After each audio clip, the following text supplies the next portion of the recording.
with the recent release of the Season 8 Blu-ray, we thought it'd be a good idea to sit down and have a chat about the Phantom Who Talk releases that cover Season 8 in particular. And I'm very pleased to be joined by two of the people behind the scenes on the Who Talks. I've got Paul Ballard and Toby Hadoke with me. How are you both? Hello. Well, it's interesting, isn't it? Because I think of you two gentlemen as people I see quite a lot, but the evidence suggests to me I haven't seen either of you for at least a year because I've not left this house. So it's nice to connect with you, even if only via cyberspace.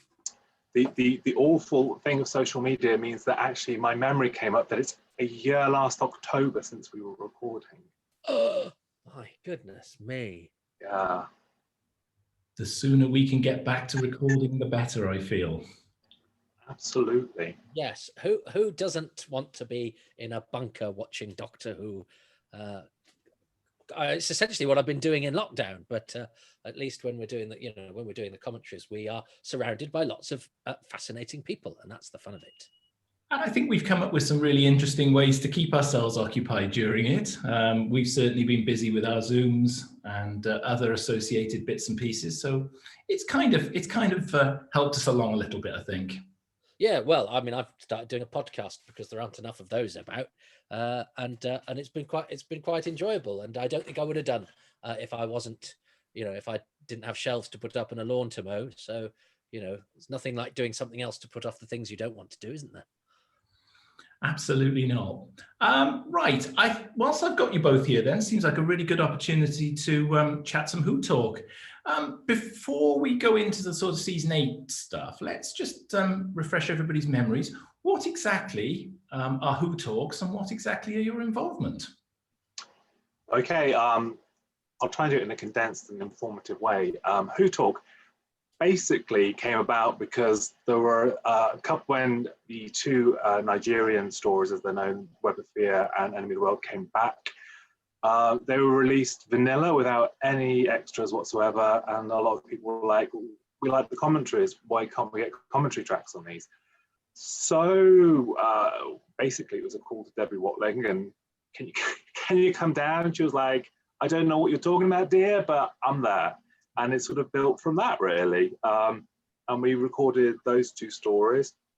And then it sort of made sense that there were a few other gaps on like the New Beginning set and the Lost in Time set, where they'd only done first and last, or sort of Daleks is about 3 or something, to basically try and just fill all of the gaps and sort of get who we could in, because obviously we do a lot of events, so we see a lot of people. Toby's done his very long running Big Finish and spoken to a lot of people and knows people.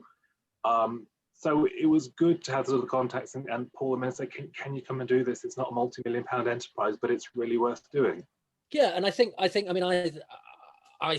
I felt that with once the DVD range had come to an end, or there were just the odd bits and bobs dribbling in. There were definitely sort of gaps that niggled, and some that I think had perhaps been done early in the range where we, because I wasn't involved in the range all the way through, where you sort of go, oh, but I know that actor is a really good talker, and they didn't use that person, so it was a sort of. It became a sort of fantasy commentary league, really, wasn't it? It was, which story would you think could do with a better commentary, or a commentary that's got more people, or a slightly different one? But it was first of all, it was the gap filling, and that was very, very satisfying to go. All of the episodes of Doctor Who now have a commentary in some form or another, which I think is quite an achievement, actually. And then, of course, once we'd done that, Paul started thinking about doing.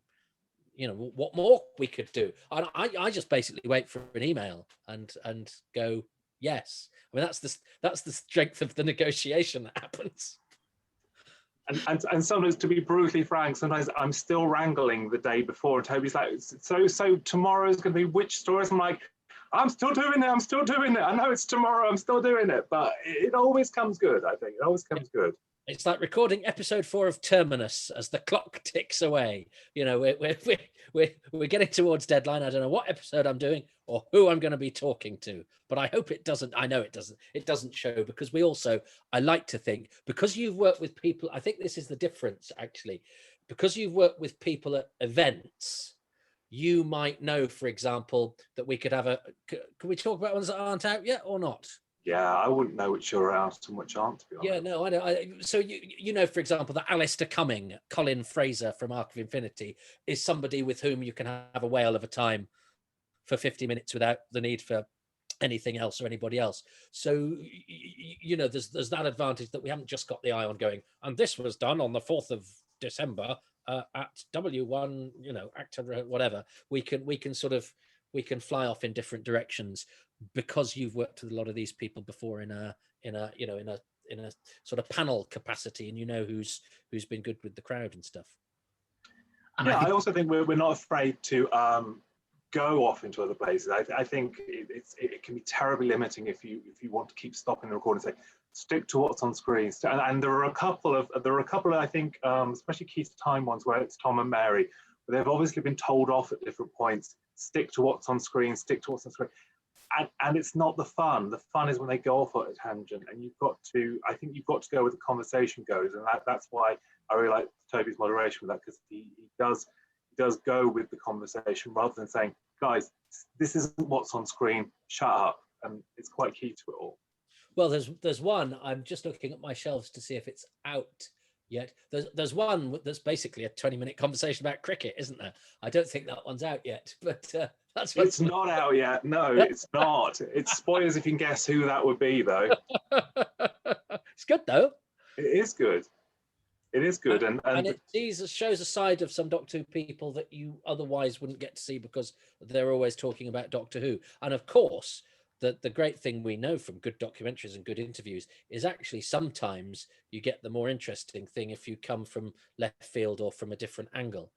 So if you just stick your questioning to Doctor Who, you sort of know what you're going to get. And I think there's also a danger of autopilot, especially the ones who've done it so many times before. They sort of know what's expected of them. So if we go, well, actually, we're going to ask you about, you know, the episode of Black Beauty you did 2 weeks before this with that actor who wasn't even in this episode, they go, oh, hang on, let's go with that. And I think it opens up unexplored potential. But that, for me, is the art of the good moderation. And, you know, even if you've got participants who particularly are a little maybe reluctant, you can at least bring out a fact or something that will help to just bring that conversation through. Like you said, it doesn't have to be Doctor Who. Yeah. And I also think it pays them a little bit of respect if somebody says, oh, and yes, when I was in rep, and you go, hang on, mate, we're talking May 1964, or we're not talking at all, you know. Whereas actually, if you give them the respect of knowing that if they've been acting for 50 years, they can have some interesting stories to tell. And they might, when they start talking about rep, you might suddenly discover they worked with that person who was in Doctor Who, or they did this thing, you know. So. We've just lost, bless him, Alan Curtis, who was in the War Machines, and it was only through talking to him about rep that I found out a load of stuff we didn't know about David Whittaker, because David Whittaker had been an actor with him in rep. But if I hadn't chatted to Alan for 20 minutes about what he was doing in, you know, whatever it was in 1958, he probably wouldn't have mentioned David Whittaker, and we wouldn't have gone down that line. So, you know, it's always worth making them feel at ease with what they want to talk about. Yeah, and frequently Doctor Who is the least interesting thing that they've got to talk about. That's the other thing. Yeah, quite often the biggest stumbling block getting people to agree to things is that I don't remember it, and I'm always it literally does not matter if you don't remember it. I mean, on one hand, you can be the sort of participant who would just make it up. On the other hand, you can be the sort of participant who just talks around the subject and yeah, and also I think as things roll, quite often there's that moment where they're watching something and they're like, oh, I remember this bit, and I remember, and then and if there's someone else there with them, then it triggers and it sort of starts rolling. Yeah, that's it. And they're better than they think they are. as well. You know, because most people are actually a bit shy and a bit coy and go, well, nobody's going to be interested in me. And you go, yeah, no, we're all going to be really interested in you. And then when I think they get there, and because it's not just, you know, the two of us there, there's a whole team of people there who are all really interested and really pleased to meet these people. They suddenly, you know, I think it opens people up a little bit, and it makes people very sort of happy that there's all these people who they think, well, I was only in it for 4 episodes. Nobody's going to care what I've got to say. And we're absolutely delighted, you know. And I think that helps as well, because, you know, it's fueled by genuine enthusiasm. And I think that gets you a lot. So the first of the season 8 Who Talk releases was The Demons. And I have to say, guys, you absolutely excelled yourself with the people you got involved in it. Talk me through how that came about.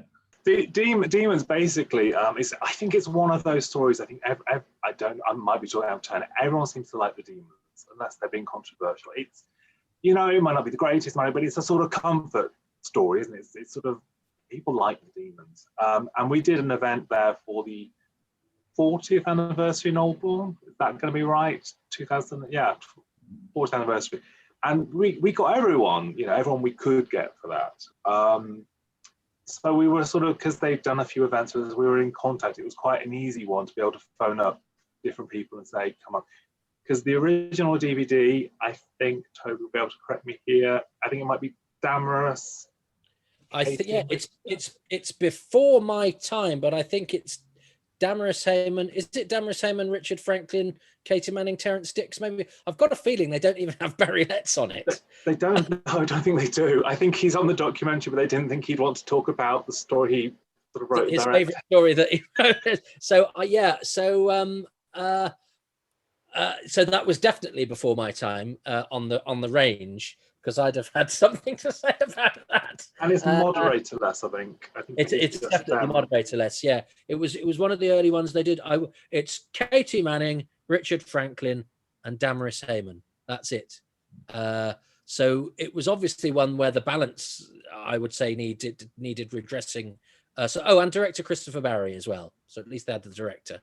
But yeah, seems odd not to have had Barry Letts on, seeing as he wrote it. We couldn't do that, obviously, because Barry is no longer with us. But it's one also that the guest cast had remained pretty untouched by time, in that there's quite a healthy proportion of the guest actors still around. And what's quite nice as well is that, you know, David Simeon's only in the one episode, so he could come in for his, and then John Owens comes in a bit later, so he comes in. So we're not having to exclude everybody, but everybody comes and gets their moment in the sun. That's easier for me as well, of course, because you've got more first nights. Because, you know, if I get to episode 4 and I've had the same lineup for 4 episodes, I've got to sort of dig deep. Whereas if new blood keeps coming in, you can start. And of course, then a new bit of chemistry and a new dynamic means that, you know, they might have things in common that starts everybody going in a different direction. So The Demons is very good for that, because the cast sort of pop in and out, and there are so many of them. And it just sort of rolled along, didn't it, Paul? It just sort of it made itself work, really. Yeah, I think picking on what Toby said, that I think it's always important when we approach these. I know that there is a sort of section of fandom that always want the series regulars to do all of the episodes, and I understand that. If you're a Doctor Who fan, you like Doctor Who, you like Ace, you like Tegan. They're the people you instantly sort of applaud to. But it's actually possibly the worst thing you can do for a commentary, because I find series regulars who've done it for 2 years have got memories of 2 years, not 4 episodes. There might be something within the story, but as a rule, it's quite a sort of 2-year, 3-year period or whatever. Whereas if you bring in the guest stars who just did that story, a couple of episodes in that story, they've got things very pertinent to say on the commentaries. And also we're always at sort of pains to go for a lot of the behind the scenes people who, again, aren't starry names, but they've usually got so much to add to it. I think The Demons, which I'm going to wave to you as a little prop, has got Sue Upton on, who hadn't done a commentary before that, and she is incredible. And she's not someone that would go, can I come and do a commentary? I'd love to do a commentary. And she won't. But if you ask her to do it, she will do it. She's got so much knowledge of it because she worked the bones of it. She didn't turn up on the studio day or do a bit of rehearsal. She lived that. She lived the production of it.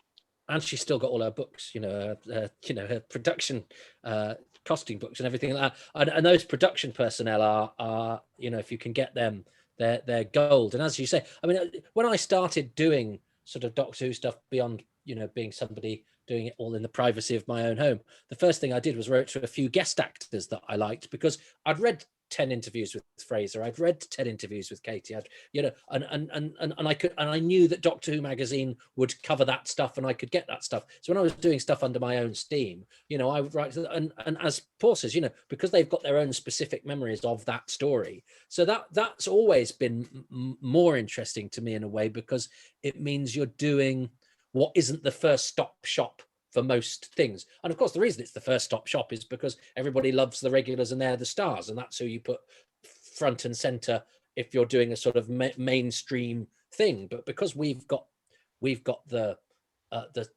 brief, if you like, the spec to do something that is just as interesting but alternative, it means that I think we tell a few stories that haven't been told before, and hear from a few people that otherwise might not get such an amount of time in the spotlight. And I think that's great. As a punter, I always try and think about what I as a fan would want to get my hands on. And if they said, well, it's those 4 people from that story that have never been interviewed before. So even, I mean, with the Demons, even with the re-release of the Blu-ray, there's people on the Who Talk of the Demons that aren't on the DVD or on the Blu-ray. So that's great, because it means if you're an avid collector, yeah, of course you're going to get the DVD and the Blu-ray, but you can still get something out of the Who Talk that isn't on those very exhaustive and very detailed and very full packages. So just goes to show you can mine even further. Well, this goes to show how much of a nice compliment I think they are to the official releases, because you can have that extra play. You even offer alternative commentaries for the same episode as well, which is not something that's available on the official releases. So, initially with the Demons, because it's sort of early doors, John Levine he likes to go solo on these things. John always has a lot to say and a lot of opinions to get over, so he doesn't necessarily want to be in a group dynamic where he's got to sit back and wait for everyone else to say what they're saying. Well, he can say it, and that's no slight on him, and there's no slight on anything with that. I mean, I'll defend John all day long here. It's just how he likes to roll with these things. He gets on really well with Toby, which is really helpful, but he doesn't want to be sort of waiting to say something. You can see the anticipation. He's like, I've got to say this, but I don't want to wait for them to finish it. And he's just, it's an enthusiasm. He's got a lot of enthusiasm when he's talking about it. So the initial thing with the Demons was that it was a separate recording to the rest of it. But it's always that thing sometimes that if even within a 4-parter, you're still going to have people that can't make it on that day or can make it on another day. So it's worth going back to an episode and just picking up with someone that couldn't make the original recording. But and the thing about John is as well, I mean, that's where producership and all of that comes into it. John was the guy who wanted to do stuff on his own, but you build up a relationship with somebody and who's a bit reticent for whatever reason, and they enjoy it and realize that everybody's in it for the right reasons, and they can change their minds. And so we've actually managed to do with John what nobody has managed to do before, which is to get him to sit down and do a commentary with other people. But that didn't happen overnight. That's the result of long relationship building on the part of Phantom. And I think the fact that he seems to enjoy chatting along to me, so that was that means that he was perhaps more open to it than he was a few years ago, when all he wanted to do was just hold court himself.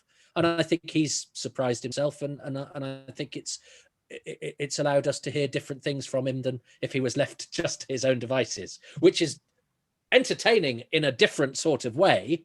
But I think actually when you steer him, he doesn't resist, and actually he finds out that he enjoys going down memory lane with a little bit with a little bit of guidance as well. And he loves Katie, and Katie's great with him, and they've actually found that they've enjoyed the back and forth, haven't they? I think the last thing I would say about Demons, strangely, is that Stephen Thorne isn't on the original release because he was away. I mean, obviously we asked Stephen to come and do it. So when we came to do the Three Doctors much later on, he came in to do the Three Doctors, and it was that thing of, actually, whilst you're here, let's do a Demons. Actually, that was going to be on a Magic and Witchcraft release. Yeah, that's true. That was going to have the Shakespeare code on it. I got it all planned, and then it all went a bit wrong.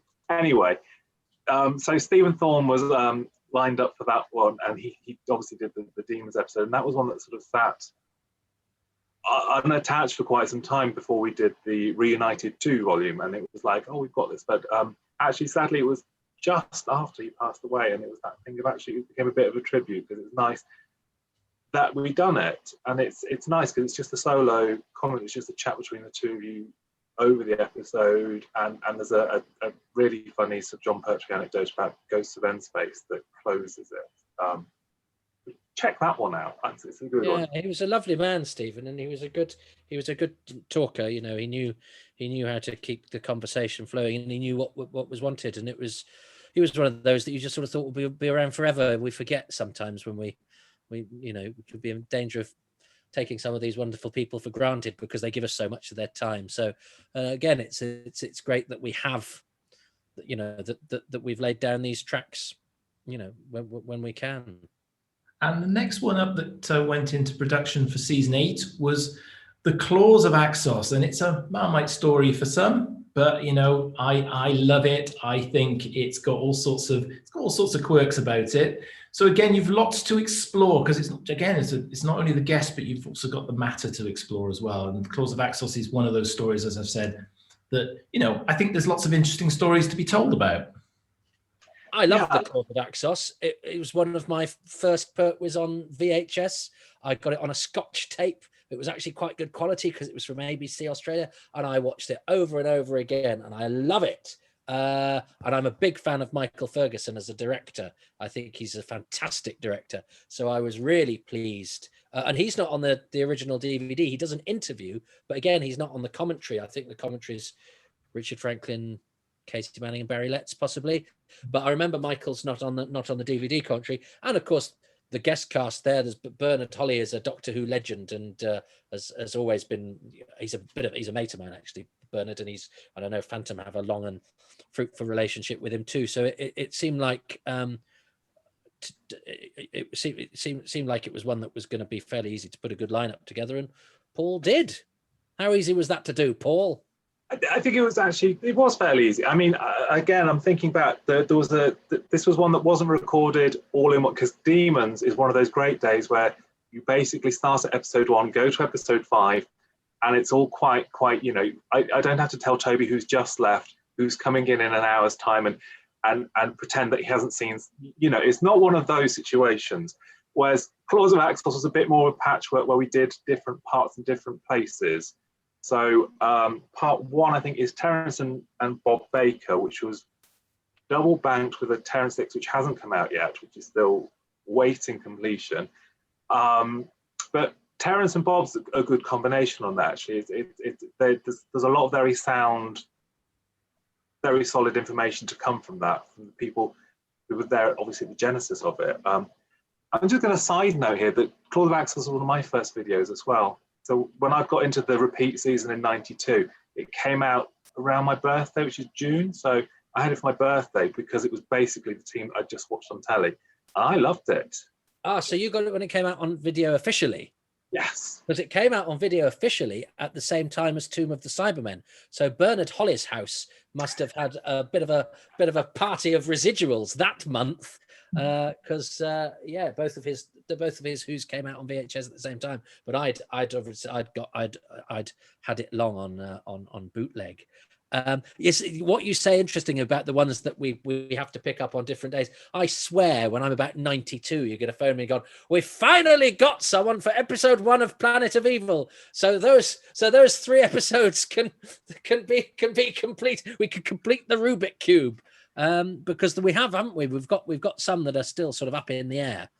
Yeah, absolutely. It'll be Claire Jenkins. I swear it'll be Claire Jenkins. She'll call, she'll phone. Liam Ben will find her. Yeah, it's difficult in some ways because you sort of you have to go sometimes with people who can come on that point, and if someone else can come along at another point, and sort of pair it up. Katie and Bernard, I thought were a great combination. I mean, Katie, I always said about I'm reticent about series regulars. Katie, I think, brings an energy to these things that lifts it incredibly. And Katie and Bernard, she's the only person I think that would sit there and talk about his costume in the way she talks about his costume in Axos and get away with it. Yeah. Well, yes, and Katie, I think being the consummate performer that she is, takes a bit of responsibility for bringing everybody else along in a very selfless way. She's I'd love to work with her as an actor, actually, because that you'd be in safe hands, if anything went wrong, or if anything was flagging, or if anyone was slightly lost, you'd know that Katie Manning would be there to make sure the audience didn't notice a bloody thing, because she'd keep it going. So, so she's still very much got that eye on it. And yes, as you say, she brings an extra dimension because, she's always delivering, isn't she? She's great. And I think they got on very well, Katie and Bernard. I think they've seen each other over the years. But of course, when we're talking, Terence is, as well as Stephen Thorne, Terence is no longer with us, so again, we were lucky to get those in when we did. I was going to say, I think the pairing up of Terence and Bob in the first episode commentary on this release, I think was really nice, actually. Yeah, well, the mutual respect, you see, as well. That's the thing, because Terence was obviously a big fan of Bob Baker and Dave Martin's work, and for Bob and Dave, he gave them a big break, and I think mentored them a lot as well, and you could sort of sense that in the room. So that I recall that one was quite a relaxed one for me, because it was just sort of like being there at the other end of the. We're not on sofas, but it was like being at the other end while two mates sort of chat along, and I just occasionally have to go, oh, and it was almost like they were sort of talking to each other, and it was lovely. I also, I think, because I've said past week a few times, there are different areas of the show, I think, where there's a feeling that they all got on and they're all happy to be back and talk about it. I'm not going to name names on eras where it's not the same, but the Pertwee era, I think especially, there's lots of little clusters of friendships. I mean, and it's not on one of ours, but Pix and Lim and Fernanda are still friends and meet up for coffee, which is amazing. And Alec Linstead and David Simeon are still friends. And there's these little friendships that have endured for sort of 40, 50 years. And they all are thrilled to see each other. I mean, Three Doctors isn't season 8, and but when we had Laurie Webb come in for that, and Kate, there's just a love there that they might not have seen each other for so long, but they're thrilled, and there's a sort of instant sort of reunion there that actually I think comes through on the recordings. Yeah, and that I don't normally take photos in there. I leave that to you guys. But there's a photo I took of Laurie Webb watching the Three Doctors for the first time in 50 years, and he's 94 now, I think, Laurie. And it's just sheer delight on his face, and it's one of my favourite photos I've taken. And and again, the fact that they were all very delighted to see him, and he's still in such fine fettle, bless him. But it's a chance for people to. Well, do you remember when we did? Is that out yet? Can I talk? It's a good question. It's a good question. Can I talk about? Well, you can always cut it, can't you? We'll never cut anything. We'll let it go. Well, when we did Robots of Death, it's out. It's out. Is that out? It's out. Well, it was D84's birthday, wasn't it? So yes. Everybody sang happy birthday, and he was at drama school had been at rep with Pamela, and then Brian Croucher had been at rep with they'd all worked together prior to Robots of Death. But some of them hadn't seen each other since Robots of Death, Gregory DePaulney had a birthday cake. And it's great for us because we just stand back and watch this stuff, and it's absolutely fantastic. We were at D84's 75th birthday. It's great. And the final season 8 release we're going to chat about is the reunited release, which features, amongst other stories, Terror of the Autons, personal favourite, Mind of Evil, also personal favourite. Love these stories. But you managed to bring together the unit family, the unit team. See, now I'm doing more U-turns than a Tory MP. I said that it wasn't great to get all the series regulars together here, but actually something that hadn't been done before was basically the unit family as it stands now, the Katie, John and Richard. It hadn't been done for a commentary. So it was sort of, we've got such a great relationship with all three of those guys. It was a case of get them in, get them to watch some unit stories.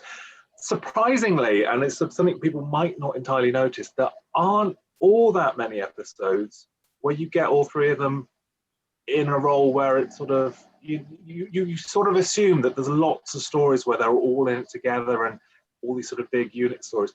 But there's quite a few where you get Richard or John, or you get a bit of John, but not any, and it's actually surprisingly difficult. I mean, even sort of going seasonally on, I won't mention the Green Death, but there's Day of the Daleks. There's this, you only get the start and the sort of end of that where you get all three of them, and it's so to get an actual story where you get the team. We watched Terror of the Autons this week. We love watching Doctor. It's only really the first and fourth episode where you get the trio, I think. I mean, there's a bit, but yeah.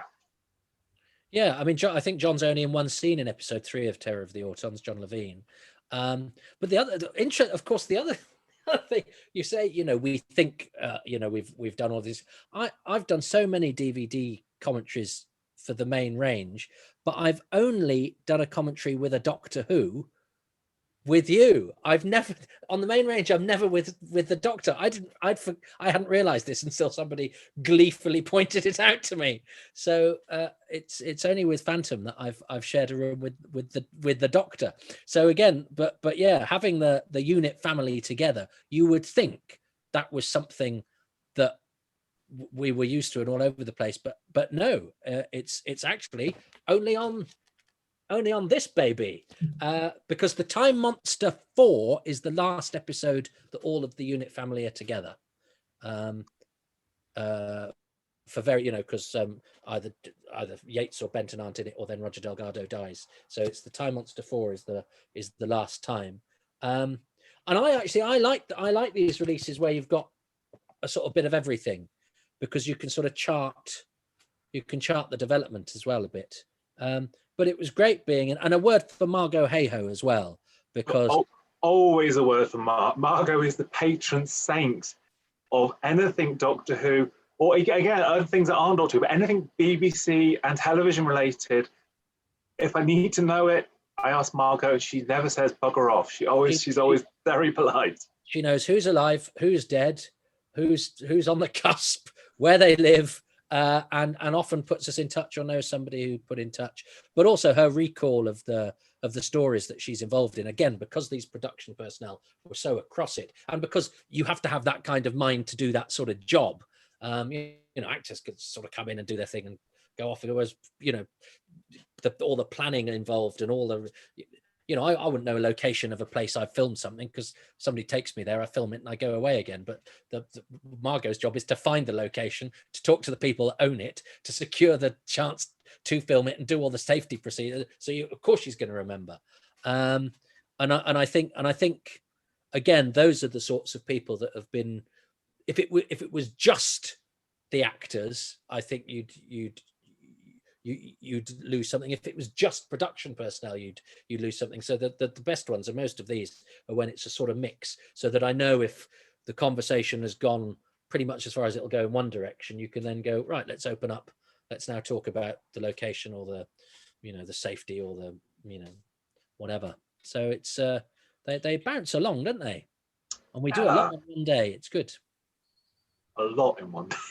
Yeah. A lot in one day.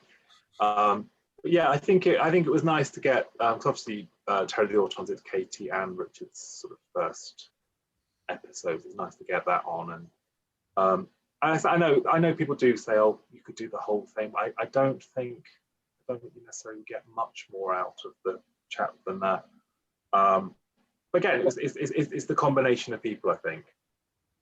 Yeah, I remember early in the DVD, somebody complained because we'd Fraser Hines took an episode off of The Dominators, and I saw somebody on a forum going, but we won't get his memories of that episode. And you're like, now come on.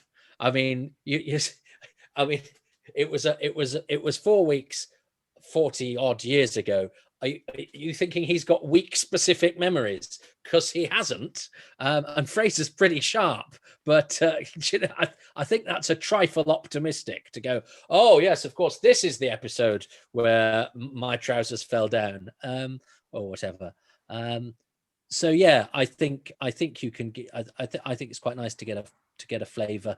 But we also, if they have got something pertinent, they're like, is this the one where I do this? You can say yes, no. Are you going to see that? If you're not going to see that, you can tell the story now because it's fine. Because a lot of people, I mean, we're talking about as if people are watching these with the visuals. Quite often people tell me, when they do speak to me, they tell me that they don't watch. They quite often just listen to them like on journeys when we used to go to Journey and stuff. They just listen to the sound because they roll fast enough that there aren't sort of long pauses, and I think people are often familiar enough with the episodes to sort of guess roughly what they'll be talking about visually. Yeah, and I think we bear that in mind. Nature abhors a vacuum, and I certainly feel that. I'm pitching it in my mind's eye that people don't necessarily have the aid memoir of the pictures, and that it should be like a radio program rather than sometimes with DVD commentaries when you can get away with 5 seconds of dead air, because actually if you're watching it, it's nothing. But if you have that and it's just the sound, that's forever, So I think we keep them motoring along fairly well. You do indeed. They are always a delight to listen to. What have you missed? You must have missed doing them while we've been in this lockdown state, because you must have a terrific laugh and just a great day when you're putting these together. My childhood, I used to sit at home in Shropshire in the middle of nowhere with old copies of Doctor Who magazine, reading the Doctor Who episode guide and committing to memory the names of the actors of every episode. And my idea of heaven would be to meet just one of those people. And I love the fact that I can look at some Doctor Who stories and go, I've met everyone in this. And it's a delight for me. And I love, but I also think it's because also we have a nice time with the people, of course, but also we all get on, and so it's not just like we turn up for work and then we all shoot off. We go and, which is it was becoming increasingly harder towards the end, try and find a pub within a 5-mile radius. But we have a sit down and a blather as well, and it becomes sort of part of a day. And it used to be that I'd try and make sure I had a gig in the evening just to make the travel sort of, everything marry together and capitalize upon the trip. But actually I prefer it now if I can just sort of sit down and wind down and chat with Paul and Ben and Lee and blah, blah, blah. But also I think we're doing important stuff because of the people that we're getting. As I say, it's often very exciting for me because and I've interviewed a lot of people. It's a chance to interview people that I've not come across before, or that have not gone down on record. And again, not just about Doctor Who, but about if we're talking to actors from the 60s, if they're talking about their time at Rep and their way into the business and all that sort of thing. It's going to be a valuable record eventually, because we're talking about a different world. And so I think it's good work. And it's certainly, great fun to do. I don't make the trip to London for many things, but if I can sit with a sea devil and wax lyrical with Second Villager, I will. Yeah, I think it's the frustrating thing right now, and there's lots of terrible things going in the world, and I don't take away from any of that at all, is kind of really wanting to get back, because there's so many so many sort of done and almost done. And there's a heartbreakingly, there were a couple where there were people lined up who were going to be joining in with us who have passed away in the interim period, which is just like, it's the double kick, because you're like, they were so up for this and we literally haven't been able to do it. But that's, you're always going to have a negative on that sort of side. On the positive, you've got to look at the people who have come in and have joined in and who are recorded for all this. I mean, forthcoming, I know now things have changed. Weatherfear, there's going to be a commentary coming forward. But, we got Debs on ours back in the day, she can't do that now. These things are sort of, you kind of have to seize it. I mean, bless him, Donald Tosh had some very creative stories, but I'm very pleased that we've got him down on the different episodes that we've got him down on, because I mean, how true, well, we don't know, but he told them with such passion and he was so enthusiastic to be part of it, and he never lost that, and it's a sort of tribute, I think, going forward to these people. Well, and especially because season 3 has not, by its very nature, had many DVD releases, because there's not much of it left. Again, I think we've covered a great sort of few gaps in this. We've the official releases aren't going to get anywhere near, simply because we're not hampered by the fact that you can't see the pictures. And I think that was when we first started doing the missing episodes. It's like, this seemed so obvious until it occurred to Paul to do it, because if we were discovering that people weren't watching them. So again, the chances are we're going to have people's memories that it's the only occasion people are going to have to hear them. My question is, because I Dexter sent me all the ones that I hadn't got, which was quite a few, and it's taken up quite a lot of shelf space, and I know there's more to come. So my question is, I guess, Paul, are we going to do them all? We're going to do the whole bally lot? It's terrible. It's terrible. But there's that little part of me just thinks, every time I think, we could leave that one, and then I think, well, but we'd only need to do that episode to fill that story, and then so. I mean, the fun that, because we were talking season 8, and I'm not forgetting that we're talking about season 8 in this context, is that we've also, and we've only just released a couple of them, but we have gone into the new stories, because I mean, even like an Eccleston story is now sort of 15 years old, so that's crazy. But we've sort of gone on to do new things as well, which is exciting, because it's actually at the same situation, I think, that commentaries weren't necessarily done with lots of people involved, and some of the new ones don't have anything. They've sort of given up as an idea. So I mean, there's so much scope, and we're sort of just raring to get back and get on it.